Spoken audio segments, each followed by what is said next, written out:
ஒரு அஸ்திபார ஆவிக்குரிய ரட்சிப்பின் ஆசீர்வாதத்தை பார்க்க போகிறோம். அது என்னன்னா, நாம எப்படி மறுபடியும் பிறந்திருக்கிறோம், மறுபிறப்பு, புது பிறப்பு சொல்றோம்ல, அதை பார்க்க போகிறோம் இன்றைக்கு. இதுவும் ஒரு அடிப்படை ஆசீர்வாதம் என்று நாம சொல்லலாம். அதாவது மறுபடியும் பிறந்திருக்கிறோம்ன்ற வார்த்தையை நாம சில நேரம் எப்படி யூஸ் பண்றோம்னா, பொதுவா ரட்சிப்பே ஒட்டுமொத்தமா சொல்றதுக்கே அப்படி சொல்லிடுறோம். மறுபடியும் பிறந்திருக்கோம், மறுபடியும் பிறந்திருக்கிறீங்களா, புது பிறப்புன்றத சில நேரம் ஒட்டுமொத்தமா ரட்சிப்பை ரெஃபர் பண்றதுக்கு பேசிடுறோம். நான் அப்படி பயன்படுத்தலை இன்னைக்கு. அதாவது மறுபடியும் பிறந்திருக்கிறோன்றதுக்கு ஒரு குறிப்பான அர்த்தம் இருக்கு. பொதுவாகவும் பயன்படுத்திக்கலாம். அப்படி பயன்படுத்துறாங்க ஜனங்க. கிறிஸ்தவ சரித்திரத்தில் அநேக நேரத்தில் பயன்படுத்தி இருக்கிறார்கள். இப்போ நம்ம செய்யறோம், அதுல தப்பு இல்லை. ஆனா ஒரு காரியத்தை உணரணும், வேதத்துல மறுபடியும் பிறந்திருக்கிறோம், புதிதாய் பிறந்திருக்கிறோம், தேவனால் பிறந்திருக்கிறோம், புது பிறப்பு, இதற்கு சில குறிப்பிட்ட அர்த்தங்கள் உண்டு. அதுக்குன்னு ஒரு வலியுறுத்துதல் இருக்கு. அதாவது நாம வழக்கம் போல நாம வார்த்தைகளை பயன்படுத்துறது ஒரு விதமா இருக்கலாம் சில நேரம். ஆனா வேதத்திற்கு வரும்போது அந்த வார்த்தைகளுக்கு சில குறிப்பான அர்த்தங்கள் இருக்கலாம். இன்றைக்கு நம்ம பார்க்கறது இந்த மறுபடியும் பிறந்திருக்கிறோம், புது பிறப்பு என்பதற்கு ஒரு குறிப்பான அர்த்தம். வேதம் வலியுறுத்துகிற சில அர்த்தங்களை நாம பார்க்க போகிறோம். இது ஒரு அடிப்படை ஆவிக்குரிய ஆசீர்வாதம் ரட்சிப்பின் மூலமா நமக்கு கிடைத்திருக்கிறது. மறுபடியும் பிறந்திருக்கிறோம், புது பிறப்பை பெற்றிருக்கிறோம். முதல்ல இப்படி ஆரம்பிக்க விரும்புகிறேன். இது எவ்வளவு முக்கியம் என்பதை கவனிப்போம். யோவான் 3ஆம் அதிகாரத்துக்கு போனீங்கன்னா எவ்வளவு முக்கியம், இது எவ்வளவு முக்கியம். யோவான் 3,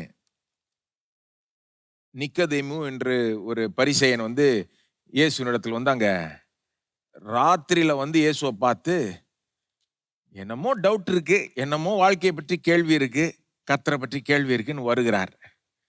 இயேசு அங்க எடுத்த உடனே அவர்கிட்ட என்ன சொல்றாரு? யோவான் 3:3 வாசிப்போம். இயேசு அவனுக்கு பிரதியுத்தரமாக, ஒருவன் மறுபடியும் பிறவாவிட்டால் தேவனுடைய ராஜ்யத்தை காண மாட்டான் என்று மெய்யாகவே மெய்யாகவே உனக்கு சொல்லுகிறேன் என்றார். இது எவ்வளவு முக்கியம் பாத்தீங்கன்னா, இயேசுடைய இந்த வார்த்தைகளை கவனிங்க. ஒருவன் மறுபடியும் பிறவாவிட்டால் தேவனுடைய ராஜ்யத்தை காண மாட்டான். மறுபடியும் பிறக்கலன்னா தேவனுடைய ராஜ்யத்தை காணவே முடியாது, காணவே முடியாது. 5ஆம் வசனத்துல தான் சொல்றாரு பாருங்க. 5ஆம் வசனம், அப்படியே 2 வசனம் தள்ளி. இயேசு பிரதியுத்தரமாக, ஒருவன் ஜலத்தினாலும் ஆவியினாலும் பிறவாவிட்டால் தேவனுடைய ராஜ்யத்தில் பிரவேசிக்க மாட்டான் என்று மெய்யாகவே மெய்யாகவே உனக்கு சொல்லுகிறேன். அங்க தேவனுடைய ராஜ்யத்தை காண மாட்டான்னு சொன்னார். இங்கே தேவனுடைய ராஜ்யத்தை பிரவேசிக்க மாட்டான். பார்க்கவும் முடியாது, நுழையவும் முடியாது. எதை? தேவனுடைய ராஜ்யம். தேவனுடைய ராஜ்யம்னா தேவனுடைய ஆளுகை, தேவன் ஆளுகிற அந்த இடம். அந்த ஒரு நம்முடைய நம்பிக்கையெல்லாம் என்னது? தேவன் ஒரு நாள் முழுமையாய் ஆளுவார். இன்றைக்கே நமக்குள்ளாக ஆளுகிறார், நம்மை ஆளுகிறார். ரட்சிப்பை வேற விதமா சொல்ல போனா தேவனுடைய ராஜ்யம்னு சொல்லலாம் பாருங்க. நம்ம அதுவும் சம்பந்தப்பட்டிருக்கு. அதாவது சிம்பிளா சொல்ல போனா, மறுபடியும் பிறக்கலன்னா, இந்த மறுபிறப்பு இல்லைன்னா தேவ ராஜ்யத்தை பார்க்கவும் முடியாது, உள்ள நுழையவும் முடியாது. அதாவது இப்படி சொல்லலாம், மறுபிறப்பு இல்லைன்னா ரட்சிப்பே இல்லை. மறுபிறப்பு இல்லைன்னா ஒருத்தர் ரட்சிக்கப்படலன்னு அர்த்தம். மறுபடியும் பிறந்திருந்தாதான் அவங்க ரட்சிக்கப்பட்டிருக்கிறாங்க. மறுபடியும் பிறக்கலன்னா அவங்க ரட்சிக்கப்பட்டிருக்க முடியாது. ரட்சிக்கப்படுறதுனுடைய ஒரு அர்த்தமே என்னது? தேவனுடைய ராஜ்யத்துக்குள்ள நுழைஞ்சிட்டோம், ராஜ்யம் நமக்குள்ள வந்துருச்சு, அதான் அர்த்தம். மறுபடியும் பிறக்கலனா வரல, நாம அதுக்குள்ள போகல. அப்போ இது ரொம்ப எசென்ஷியல், அடிப்படை பாருங்க. அதாவது ரட்சிப்புல ரொம்ப அத்தியாவசியமா இருக்கிற ஒரு காரியம். இது லேசா நம்ம ஓரமா தள்ளிட முடியாது. இது என்ன என்பதை நாம தெளிவாய் புரிந்து கொள்ள வேண்டும். நாம நம்மையே உணர்ந்து பார்க்க வேண்டும். மறுபடியும் பிறந்திருக்கிறோமா? இந்த மறுபிறப்பு நமக்கு நடந்திருக்கிறதா? இது அஸ்திபாரம். இது இல்லைன்னா ஒண்ணுமே கிடையாது. தேவன் ராஜ்யத்தை பார்க்கவும் முடியாது, நுழையவும் முடியாது. அப்ப அந்த ராஜ்யத்தின் நன்மைகள்லாம் விட்டுறலாம், மறந்துடலாம். இதுதான், அதான் நான் சொல்றேன். நம்ம பார்க்கிற இந்த சத்தியங்கள் அஸ்திபார சத்தியங்களாய் இருக்குது. இது பிராக்டிக்கல் இல்லைன்னு ஒதுக்கிட முடியாது. இது இல்லைன்னா எந்த பிராக்டிக்கலும் கிடையாது. இது இல்லைன்னா தேவ ராஜ்யமே கிடையாது. நுழையவும் முடியாது, பார்க்கவும் முடியாது, அனுபவிக்க முடியாது, ருசித்து பார்க்கவும் முடியாது, எந்த நன்மையும் பெற முடியாது, ஒன்றும் கிடையாது. புது பிறப்பு, மறுபடியும் பிறக்கிறது. ஆகவே இது என்ன என்பதை தெளிவாய் புரிந்து கொள்ள வேண்டும். இது என்னன்றதை பார்க்க தொடங்குவோம். மறுபடியும் பிறக்கிறதுனா என்ன? இந்த புது பிறப்புனா என்ன? வேதம் இதற்கு வைத்திருக்கிற இந்த அர்த்தம் என்ன? முதல்ல இதை விளக்கறதுக்கு நான் முதல்ல இது என்ன இல்லைன்னு தெளிவுபடுத்த விரும்புகிறேன். ஒரு காரியம் என்ன நம்ம விளக்கி சொல்றதுக்கு சில நேரம் என்ன இல்லைன்னு தெளிவுபடுத்த வேண்டியதா இருக்கு. ஏன்னா நிறைய பேர் இது வேற விதமா யோசித்துக்கிறாங்க. ஆகவே நான் சில காரியங்களை சொல்லி இது என்ன இல்லை என்பதை முதல்ல சொல்லி தெளிவுபடுத்த விரும்புகிறேன்.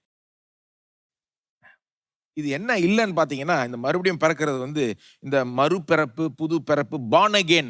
நம்ம தமிழ்ல பேசுறவங்க கூட இந்த ஆங்கில இந்த வாக்கியத்தை கேள்விப்பட்டிருப்பீங்க. born again. எல்லாரும் சொல்லுவாங்க born again சொல்லுவாங்கல்ல. இதுக்கு அர்த்தம் என்ன இல்லைன்றத முதல்ல சொல்றேன். ஒன்று இதுக்கு அர்த்தம் ஏதோ ஒரு கிறிஸ்தவர்கள் மத்தியில் ஒரு குறிப்பிட்ட குழுவை நம்ம சேர்ந்துட்டோன்ற அர்த்தம் இல்லை. ஏன்னா இப்போ பார்த்தீங்கன்னா சில இடங்கள்ல ஹெவி கிறிஸ்டியன் ஏரியா, அதாவது நிறைய கிறிஸ்தவர்கள் இருக்க இடத்துல இந்த மாதிரி அர்த்தம் கொடுத்துட்டாங்க அதுக்கு. அதாவது இது இந்த குரூப்புங்க, இது அந்த குரூப்புங்க, இது born again குரூப்புங்க. அதாவது born againனா இந்த குரூப்ல இருக்கிறவங்கன்ற மாதிரி ஆயிடுச்சு. அமெரிக்காலாம் பார்த்தீங்கன்னா இவெஞ்சலிக்கல்ஸ்னு ஒரு பெரிய குரூப் இருக்கு. அப்போ அவங்க எப்படி எடுத்துக்கிட்டாங்க, இந்த குரூப் இந்த குழுல இருந்தாலே born again. அப்போ இங்கேயும் பார்த்தீங்கன்னா நிறைய கிறிஸ்தவர்கள் இருக்க இடத்துல அந்த மாதிரி சில நேரம் அப்படிப்பட்ட அர்த்தங்கள் கொடுக்கப்படுது. இந்த குரூப்பை சேர்ந்தவங்க இந்த born again நம்புறாங்க, இந்த புது பிறப்பை நம்புறாங்க அப்படின்ற மாதிரி போயிடுது. சிலர் இந்த born againன்ற பேரை கேட்டோன்னே அவங்களுக்கு சிலர் மனசுக்கு வராங்க, ஒரு குறிப்பிட்ட உடையை போடுறவங்க, ட்ரெஸ்ஸு. சிலர் இந்த born again, புது பிறப்பு, மறுபடியும் பிறந்திருக்கிறீங்களா, இந்த மாதிரி வார்த்தைகளை கேட்டாலே அவங்களுக்கு மனசுக்கு என்ன வருது, ஒரு குறிப்பிட்ட குழு, அவங்க எப்படி ட்ரெஸ் பண்றாங்க, அவங்க எப்படி பேசுறாங்க, அந்த கூட்டம் இந்த கூட்டம்னு பேர் சொல்லுவாங்கல்ல, அவங்களுக்குன்னு சில அடையாளங்கள் இருக்கு. ட்ரெஸ்ஸோ அல்லது அவங்க பேசுற விதமோ அல்லது அவங்க துதிக்கிற விதமோ. இது கிடையாது born again. இது ஜனங்க அப்படி அர்த்தம் கொடுத்துக்கிட்டாங்க, அவ்வளவுதான். இன்னொன்னும் கிடையாது. born again இல்லைன்னு சொல்றேன். மறுபிறப்பு, புது பிறப்பு, அது என்ன இல்லை. இன்னொன்னு என்ன இல்லைன்னா, it is not moral reformation. அதாவது ஆள் நல்லா திருந்தி வந்துட்டாங்க, முன்ன மாதிரி இல்லைங்க, ஆள் மாறியாச்சுங்க, அது born again கிடையாது. அதாவது முன்ன நிறைய கெட்ட காரியங்களை செஞ்சுட்டு இருந்தோம், இப்போ அந்த கெட்டதெல்லாம் விட்டுட்டு இப்போ நிறைய நல்லது செய்ய ஆரம்பிச்சிட்டோம், அது born again கிடையாது. சிலருக்கு அப்படி யோசிக்கிறாங்க, born againனா அப்படி அதை புரிஞ்சுக்கிறாங்க பாருங்க. அதாவது ஒரு புது விதமா வாழ்றோம் அப்படின்ற மாதிரி. புது பிறப்பும் அதுவும் சம்பந்தப்பட்டிருக்கு. புது பிறப்பு இருந்தால் அது உண்மையிலே உங்களை புது விதமாய் வாழ வைக்கும், உண்மை. ஆனா புது விதமா வாழ்றதுதான் புது பிறப்புன்னு சொல்ல முடியாது. இது அது கிடையாது, அது இது கிடையாது. புது பிறப்பினுடைய கனி புதிய விதமான வாழ்க்கை. ஆனா ரெண்டுத்துக்கும் வித்தியாசம் இருக்கு. அது மட்டும் இல்ல, ஒருத்தர் ஏதோ சில கெட்ட பழக்க வழக்கங்களை விட்டுட்டு ஒரு புது விதமா வாழ்றாங்க அப்படின்றதுனால மட்டும் அவங்க born again ஆயிட்டாங்கன்னு சொல்ல முடியாது. அவங்க மறுபடியும் பிறந்துட்டாங்க, புது பிறப்பை அடைஞ்சிட்டாங்கன்னு சொல்ல முடியாது. உலகத்துல கூட பாத்தீங்கன்னா அவங்களுக்கும் சில ஐடியாஸ்லாம் இருக்கு, எப்படி கெட்ட பழக்க வழக்கங்களை விட்டுறணும், அதெல்லாம் எப்படி மேற்கொள்ளணும்னு உலகத்தாரே சில ஐடியாஸ் வச்சிருக்கிறாங்க. சிலர் அந்த ஐடியாஸை பயன்படுத்தி ஓரளவுக்கு வெற்றியும் அடைகிறாங்க. ஓரளவுக்கு அவங்களை கேட்டீங்கன்னா, முன்ன மாதிரி இல்லைங்க, நான் மாறிட்டேங்க, கொஞ்சம் கொஞ்சமா பெட்டர் ஆகிறேங்க அப்படின்வாங்க. ஆகவே என்ன சொல்ல வர்றேன்னா, new birth is not moral reformation. புது பிறப்பு என்பது இப்படி நல்லா ஆயிட்டு வர்றது மட்டும் இல்லை. புது பிறப்பு உங்களை நல்லா ஆக்கும், ஆனா அது நல்லா ஆகிறது வேற, புது பிறப்பு வேற. நல்லா வாழ்றது வேற, புது பிறப்பு வேற. புது பிறப்பு என்ன இல்லை என்பதை சொல்லிட்டு வரும். It is not moral reformation. இன்னொன்று it is not leading a very religious life. ஒரு பக்தியான ஒரு வாழ்க்கையை வாழ்வது புது பிறப்பு கிடையாது. வெறும் ஒருத்தர் ரொம்ப பக்தியா வாழ்றாங்க, கிறிஸ்தவ மத்தியிலே சொல்றேன், ரொம்ப பக்தியா வாழ்றாங்கன்றதுனால அவங்க மறுபடியும் பிறந்திருக்கிறாங்கன்னு அர்த்தம் கிடையாதுப்பா. இதுக்கு வந்து கிளாசிக் எக்ஸாம்பிள் என்னன்னா நிக்கதேமு. யோவான் 3ல வந்து ஒரே ஒரு நபர்கிட்ட தான் இயேசு வந்து நீ மறுபடியும் பிறக்கலன்னா இல்ல அப்படின்ற மாதிரி சொல்லிட்டாரு. இந்த சப்ஜெக்டை வேற யார்கிட்டையும் இயேசு இழுக்கல. கவனிச்சிங்களா? மறுபடியும் பிறக்கிற சப்ஜெக்டை யார்கிட்ட பேசுறாரு? நிக்கதேமுட்ட பேசுறாரு. இயேசு வந்து எத்தனை பேர் வந்தாங்க? அடுத்த அதிகாரத்துல சமாரிய ஸ்திரீ, எத்தனை பாவிகள், எத்தனை பேர். ஆனா நிக்கதேமு யாரு? ஒரு பரிசேயன். பரிசேயர்களே ஒரு தலைவன் சொல்லலாம். அவங்க மத்தியிலே ஒரு லீடர். அவன் லேசான ஆள் கிடையாது பாருங்க. அவன்கிட்ட பாத்தீங்கன்னா அவனுக்கு வந்து இப்ப நம்ம சொன்ன காரியங்கள் எல்லாமே இருக்கு. அவன் வந்து he belong to the elite group of his day. அவனுடைய காலத்தினுடைய ரொம்ப ஒரு முக்கியமான ஒரு குரூப்பை சேர்ந்தவன். பரிசேயர்கள் ஒரு கூட்டம், முக்கியமான கூட்டம் அது. அவனுக்குன்னு பாருங்க சில அடையாளங்கள் இருந்தது. அவங்க ரொம்ப சமுதாயமே அவங்கள ஒரு மாதிரி மரியாதையோட கண்டார்கள். ஏன்னா அவங்கள பொறுத்த வரைக்கும் பரிசேயர்கள் தான் தேவனை அதிகமாய் பிரியப்படுத்துகிறார்கள், நியாயப்பிரமாணத்தை கை கொள்றாங்க, ரொம்ப நல்லா வாழ்றாங்க, இப்படின்ற ஒரு பேர் அவங்களுக்கு சமுதாயத்துல. அது ரொம்ப பக்தியா வாழ்ந்தாங்க பாருங்க. அவங்க கரெக்டா வந்து பழைய ஏற்பாட்டை வாசித்தாங்க, மனப்பாடம் பண்ணாங்க, கரெக்டா தேவாலயத்துக்கு போனாங்க, உபவாசம் இருந்தாங்க, தசம்பாங்க கொடுத்தாங்க. பக்தின்னு பாத்தீங்கன்னா பரிசேயர்கள் அடிச்சுக்க முடியாது. அந்த பரிசேயர்கள்ல தலைவரை பார்த்து தான் சொல்றாரு என்னன்னு, ஒருவன் மறுபடியும் பிறக்கலன்னா, அப்புறம் அவரை பார்த்தே சொல்றாரு, நீங்க மறுபடியும் பிறக்கலன்னா சான்ஸே கிடையாது, தேவராஜ்யத்தை பார்க்கவும் முடியாது, உள்ள நுழையவும் முடியாது. என்ன சொல்ல வரேன்? பக்தியா வாழுவது ஒரு கிறிஸ்தவனா கூட, கிறிஸ்தவர்களுக்குன்னு பக்தி இருக்குது பாருங்க. சிலது பைபிளை வாசிக்கிறது, சபைக்கு போறது, அல்லது மீட்டிங்ஸ்க்கு போறது, அல்லது சில காரியங்களை இந்த பக்தி மட்டும் புது பிறப்பு ஆயிடாது. புது பிறப்பு வந்து பக்தியை கொண்டு வரும், சரியான வித பக்தியை கொண்டு வரும். மேலே மறுபடியும் பிறந்திருந்தா அந்த ஆள் வந்து அதனாலே அந்த பைபிளை வாசிப்பாங்க, அதனாலே ஜெபம் பண்ணுவாங்க, அதனாலே சபைக்கு போவாங்க. அது ஒரு ஆளை ஊந்தி தள்ளும் பாருங்க. அந்த உண்மையான மெய்யான பக்திக்கு நேராக ஊந்தி தள்ளும், உண்மைதான். ஆனால் இது அது கிடையாது.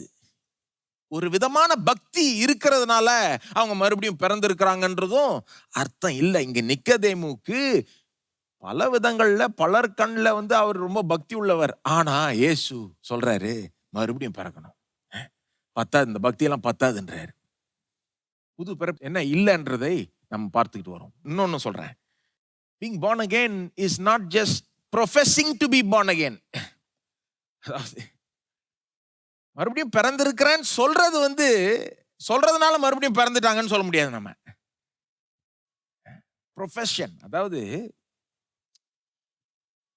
பாருங்க, சிலர் வந்து மறுபடியும் பிறந்திருக்கிறீங்களான்னு சொன்னா அவங்க வந்து நான் இயேசுவை நம்புறேன், இயேசுவை ஆண்டவராக அறிக்கை செய்கிறேன், ஐ ப்ரொஃபஸ் ஜீசஸ், ஐ கன்ஃபெஸ் ஜீசஸ் அப்படின்ற மாதிரி அதோட முடிச்சுக்கிறாங்க. அது அவசியம். இயேசுவை நம்ப வேண்டும், இயேசு ஆண்டவராக இரட்சகராக உண்மையிலே ஏற்றுக்கொண்டால், நம்பினால் அந்த நபர் தேவனால் மறுபடியும் பிறப்பிக்கப்படுகிறார்கள். உண்மைதான், பேசுவோம் அதை. ஆனா என்ன சொல்ல வரேன், ப்ரொஃபஷன் இஸ் நாட் பொசஷன். அதாவது ஒருத்தர் வந்து இயேசு நான் நம்புறேன்னு சொல்றதுனால அவங்க நம்புறாங்களான்னு நமக்கு தெரியாது. அவங்க வாயால சொல்றதுனால அது நிஜமா இருக்கலாம் அல்லது இல்லாமலும் இருக்கலாம். நமக்கு வந்து ஒருத்தருடைய இருதயத்தை பார்க்க முடியாது. ஒருத்தர் வந்து நான் இயேசுவை நம்புறேன், நான் இயேசு ஆண்டவராக இரட்சகராக அறிக்கை செய்யறேன்னு சொன்னா நல்லது, அவங்க கண்டிப்பா சொல்லணும். அதை கூட சொல்லனா அவங்க கண்டிப்பா விசுவாசியா இருக்க முடியாது. ஆனா அவங்க சொன்னா கூட அவங்க உண்மையிலே நம்புறாங்களா அது யாருக்கு தெரியுங்க? கர்த்தருக்கு தாங்க தெரியும், கர்த்தருக்கு தான் தெரியும். அது மட்டும் இல்ல, அவங்க அப்படி அறிக்கை செய்யறதோ நம்புறதோ புது பிறப்பினுடைய ஒட்டுமொத்தம் கிடையாது. இன்னும் கேட்டா புது பிறப்பினுடைய முக்கிய வலியுறுத்தமே பாத்தீங்கன்னா வேதத்துல, it is not what we do, it is what he does. நாம செய்யற அறிக்கையோ, நாம இயேசுவை நம்புறோம்னு சொல்றதோ கிடையாது. அது நம்முடைய ஒரு ரொம்ப சின்ன பங்கு பாருங்க. இயேசுவை நம்புறோம், இயேசு அறிக்கை செய்யறோம், இயேசு ஆண்டவராக இரட்சகராக ஏற்றுக்கொள்றோம். வாழ்க்கையில நம்ம செய்யற ஒரு ரொம்ப ஒரு சிறிய பங்கு. புது பிறப்பு நாம செய்யறதை பற்றி கிடையாது, மெயினா அவர் செய்யறதை பற்றி நான் காண்பிக்கிறேன் உங்களுக்கு. புது பிறப்பு வந்து இருக்குதான்னு கேட்டா வெறும் அப்படி மட்டும்தான் யோசிக்கிறோம்னா, நான் இயேசுவை ஆண்டவராக இரட்சகராக ஏற்றுக்கொண்டேன், அறிக்கை செய்கிறேன், நம்புறேன். வெறும் நாம செய்யற அந்த காரியங்கள் வச்சுதான் யோசிக்கிறோம்னா நாம புது பிறப்பை கரெக்டா புரிஞ்சிக்கலன்னு அர்த்தம். என்ன இல்லைன்னு சொல்லியிருக்கேன்.